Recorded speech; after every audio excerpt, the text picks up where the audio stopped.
అందరికీ నమస్తే అండి. మెగా డిఎస్సి విషయంలో వైఎస్ఆర్ కాంగ్రెస్ పార్టీ వైఖరి కరెక్టేనా? మాజీ ముఖ్యమంత్రి జగన్మోహన్ రెడ్డి గారు వెళ్తున్న విధానం కరెక్టేనా? సో దానివలన వైసీపీ ఏమైనా రిస్క్ ఫేస్ చేయాల్సి ఉంటుందా?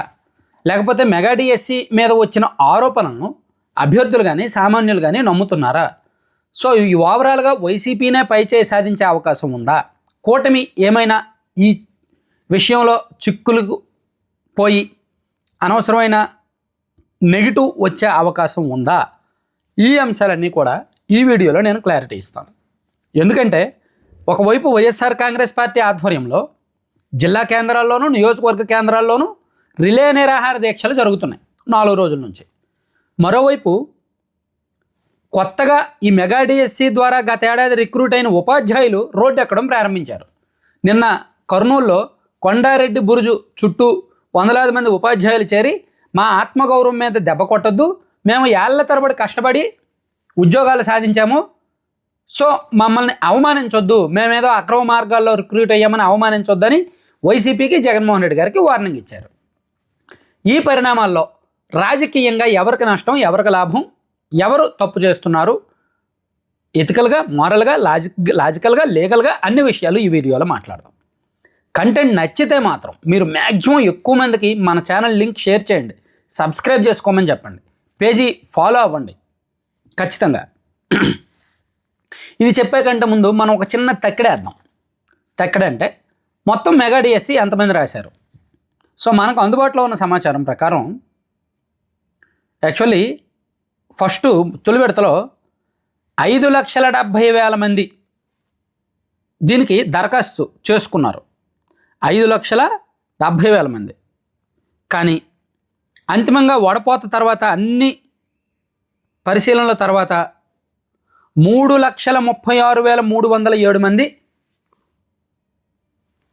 3,36,307 మంది రిజిస్టర్ అయినట్టు. అంటే వచ్చిన అప్లికేషన్స్ వేరు, క్యాండిడేట్ రిజిస్ట్రేషన్ వేరు ఫైనల్ దశకు వచ్చేసరికి. సో ఓవరాల్గా 3,36,307 మంది రిజిస్టర్ చేసుకున్నారు. దీనిలో 92.90 మంది పరీక్షకు హాజరయ్యారు. అంటే సుమారుగా 3,10,000 మంది వరకు పరీక్షకు హాజరయ్యారు. వారిలో 15,941 మందికి ఉద్యోగాలు వచ్చాయి. మిగిలిన 400 పోస్టులు రకరకాల కారణాలతో పక్కన పెట్టారు. ఈ డేటా తక్కడ వేస్తే అంటే మొత్తం పరీక్ష రాసిన వాళ్ళు 3,10,000 మంది చిల్లర ఉంటే అందులో అరౌండ్ ఒక 16,000 మందికి ఉద్యోగాలు వస్తే మిగిలిన 2,94,000 మంది కూడా పరీక్ష రాసిన ఉద్యోగాలు రాని వాళ్ళే ఉన్నారు. ఇక్కడ ఉద్యోగాలు సాధించిన సుమారుగా 16,000 మంది, ఈ 15,941 మంది కూడా చాలామంది నా కళ్ళెదురుగా నేను చూశాను కదా, చాలామంది కష్టపడి ప్రిపేర్ అయ్యారు. చాలా ఏళ్ల తరబడి డిఎస్సి కోసం వెయిట్ చేసి కోచింగ్లు తీసుకొని రేయింబవల్లో చదివి కష్టపడి ప్రిపేర్ అయ్యి ఉద్యోగాలు సాధించిన వాళ్ళు ఉన్నారు. సో డిఎస్సి అంటే టీచర్ ఉద్యోగం కోసం కొంతమంది సంవత్సరాలు చదువుతూనే ఉంటారు, కోచింగ్లు తీసుకుంటూనే ఉంటారు, నోటిఫికేషన్ కోసం వెయిట్ చేస్తూనే ఉంటారు. ముఖ్యంగా నేను శ్రీకాకుళం జిల్లాలో పుట్టి పెరిగాను కాబట్టి అక్కడే తెలుసు, ప్రకాశం జిల్లాలో పనిచేశాను కాబట్టి అక్కడే తెలుసు, అండ్ నెల్లూరు జిల్లా, అనంతపురం జిల్లా, ఇలా చాలా ప్రాంతాల్లో. సో వాళ్ళందరూ కష్టపడి ఉద్యోగాలు సాధించిన వాళ్ళు. ఇక్కడ వైఎస్ఆర్ కాంగ్రెస్ పార్టీ ఏముంటుంది? అవినీతి జరిగింది, అక్రమాలు జరిగాయి, ముఖ్యంగా అర్హులకు కొంతమందికి అన్యాయం జరిగింది, పోస్టులు అమ్ముకున్నారు, ముఖ్యంగా స్పోర్ట్స్ కోటాలో అసలు గ్రామ స్థాయి ఆటల్లో ఉన్న వాళ్ళకి ఈవెన్ పేకాట ఆడిన వాళ్ళకి కూడా ఇచ్చేశారు ఉద్యోగాలు అనేది వైఎస్ఆర్ కాంగ్రెస్ పార్టీ బలమైన తీవ్రమైన ఆరోపణ. ఇక్కడ స్పోర్ట్స్ కోటా విషయంలో కొన్ని అనుమానాలు ఉన్నమాట వాస్తవమే.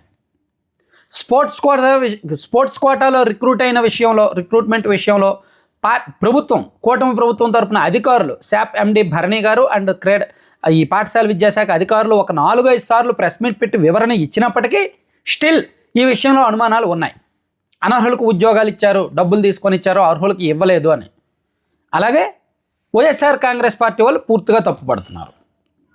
ఇక్కడ ఉద్యోగాలు సాధించిన 16,000 మంది ఒకవైపు ఉంటే పరీక్ష రాసి ఉద్యోగాలు రాని 2,94,000 మంది మరోవైపు ఉన్నారు. ఇక్కడ వైసీపీ ఆడుతున్న బ్లఫ్ గేమ్ ఏంటి, పొలిటికల్ గేమ్ ఏంటి? ఆ 16,000 మంది ఓట్లు పోయినా పర్వాలేదు, వాళ్ళు మనకి వ్యతిరేకించినా పర్వాలేదు, ఈ 2,94,000 మంది మనకు అనుకూలంగా ఉంటారు కదా. సో వారికి మనం మద్దతుగా ఉన్నట్టే కదా. మెగా డిఎస్సీలో అక్రమాలు జరిగాయంటే వాళ్ళకు మళ్ళీ అవకాశం కల్పించినట్టే కదా, వాళ్ళ తరపున మనం మాట్లాడుతున్నట్టే కదా అనేది వైసీపీ ఆలోచన.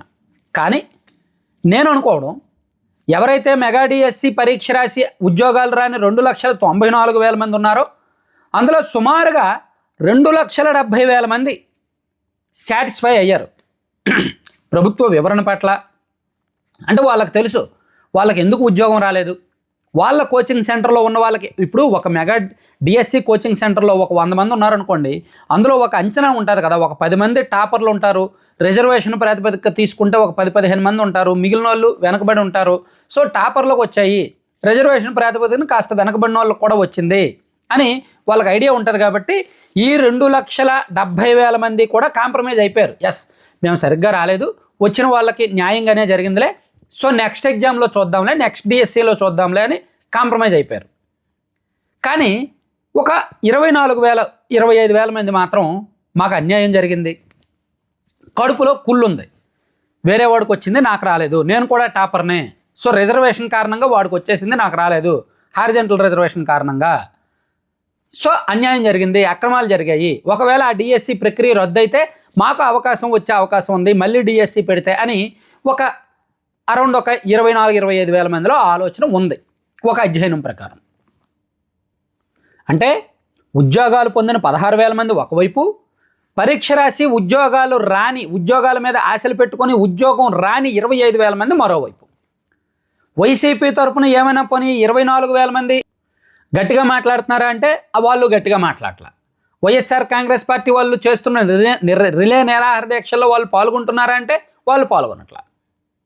కానీ అబ్జర్వ్ చేస్తున్నారు, సర్లే వైసీపీ చేస్తున్న ప్రయత్నం మా కోసమే కదా అని. సో వీళ్ళ కడుపులో ఉన్న కుళ్ళు వైసీపీకి ఏం కుళ్ళు ఉంది, వైసీపీలో కూడా ఒక కుళ్ళు ఉంది. వాళ్ళు ఏంటంటే జగన్మోహన్ రెడ్డి గారు 2019 ఎన్నికలకు ముందే మెగా డిఎస్సి అని హామీ ఇచ్చారు. అసలు మెగా డిఎస్సి అనే పదం సృష్టించిందే వైసీపీ. జగన్మోహన్ రెడ్డి గారి పాదయాత్రలో ఆ పదాన్ని సృష్టించి జనంలోకి తీసుకువెళ్ళి అధికారంలోకి వస్తే మెగా డిఎస్సి ఇస్తామని హామీ ఇచ్చారు. కానీ ఆయన 5 ఏళ్లలో మెగా డిఎస్సి రిక్రూట్మెంట్ చేయాల, నోటిఫికేషన్ ఇవ్వాల. ఆ వ్యతిరేకత ఉండటంతో 2024 ఎన్నికలకు ముందు హడావిడిగా 2024 ఎన్నికలకు ఒక 3 నెలల ముందు 6,100 పోస్టులు భర్తీ చేయడానికి డిఎస్సి నోటిఫికేషన్ ఇచ్చారు. కానీ అది ఎన్నికల స్టంట్ అని అర్థమయ్యి నియామక ప్రక్రియ జరగలేదు, కోర్టు కూడా ఒప్పుకోలేదు. ఆ తర్వాత కూటమి వచ్చాక తొలి సంతకమే మెగా డిఎస్సి మీద పెట్టారు కాబట్టి, సో కూటమి ప్రభుత్వం వచ్చాక రిజర్వేషన్లకు సంబంధించిన వ్యవహారాలు, కోర్టు కేసులన్నీ దాదాపుగా 300 కోర్టు కేసులు క్లియర్ చేశారు కూటమి వాళ్ళు. మెగా డిఎస్సి నోటిఫికేషన్ కోసం, రిక్రూట్మెంట్ పూర్తి చేయడం కోసం 300కు పైగా కోర్టు కేసులు క్లియర్ చేశారు. అనేక లీగల్ ప్రొసీజర్లు పూర్తి చేశారు. పూర్తి చేసి నోటిఫికేషన్ ఇచ్చి రిక్రూట్మెంట్ జరిపారు. సో జగన్మోహన్ రెడ్డి గారు చేయనిది కూటమి ప్రభుత్వం చేసింది. వైసీపీ ప్రభుత్వం 5 ఏళ్లలో చేయింది కూటమి ప్రభుత్వం అధికారంలోకి వచ్చిన సంవత్సరంలో చేసింది. అలా చేసేసరికి కడుపులో ఆ కుళ్ళు ఉంటుందిగా, అక్కసు ఉంటుందిగా, రాజకీయ కుట్ర ఉంటుందిగా, అది వైసీపీ బయటకు తీసి నేను ఆల్రెడీ చెప్పానుగా ఒక 24,000-25,000 మందిలో కుళ్ళు ఉందని.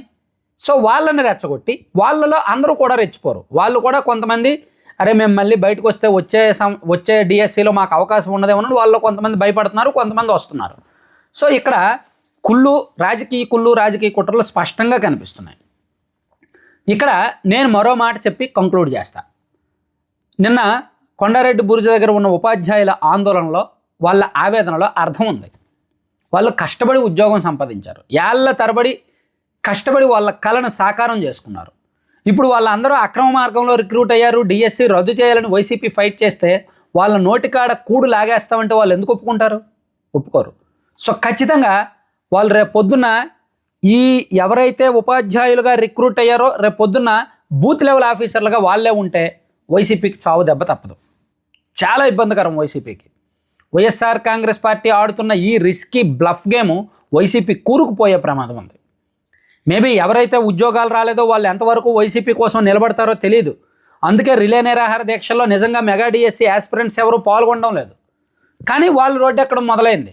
నిన్న కర్నూలులో రోడ్డు ఎక్కారు, రేపు శ్రీకాకుళంలో రోడ్డు ఎక్కితే, ఆ తర్వాత వైజాగ్లో రోడ్డు ఎక్కితే, కడపలో రోడ్డు ఎక్కితే జగన్మోహన్ రెడ్డి గారు ఎవరికి సమాధానం చెప్పుకోగలరు? సో వాళ్ళు రేపొద్దున బూత్ ఏజెంట్లు కాదు, బూత్ లెవెల్ ఆఫీసర్లుగా వాళ్ళే ఉంటే ఎన్నికల్లో అది వైసీపీకి చావు దెబ్బ కాదా, నష్టం కాదా? సో వైఎస్ఆర్ కాంగ్రెస్ పార్టీ ఆడుతున్న ఈ పొలిటికల్ బ్లఫ్ గేమ్లో ఖచ్చితంగా వైసీపీకి నష్టమే తప్ప లాభం ఉండదు. అండ్ నేను ఇంకొక లాస్ట్ పాయింట్ ఒకటి చెప్తా. నిన్న ఒక వీడియో చేశాను. సో లోకేష్ గారు ఒక ప్రయత్నం చేయొచ్చు మెగా డిఎస్సి విషయంలో మరింత ట్రాన్స్పరెన్సీ నిరూపించుకోవడానికి. ఆ విషయంలో నేను ఇప్పటికీ అదే పాయింట్ మీద స్టిక్కన్ అయి ఉన్నా. ఎవరైతే నిజంగా కడుపు కాలి మేము బాగా రాసాం మాకు ఉద్యోగాలు రాలేదని ఉన్నారో, ఒక 1000, 2000, 3000, 5000 మంది ఎంతమంది ఉన్నారో వాళ్ళందరితో ఓపెన్ డిబేట్ పెట్టండి. ఓపెన్గా వాళ్ళ డౌట్లు ఏంటో క్లియర్ చేసేయండి మీడియా ముందు, ప్రజావేదిక పెట్టి. అది ఇంకా బెటర్ అనమాట. Thank you.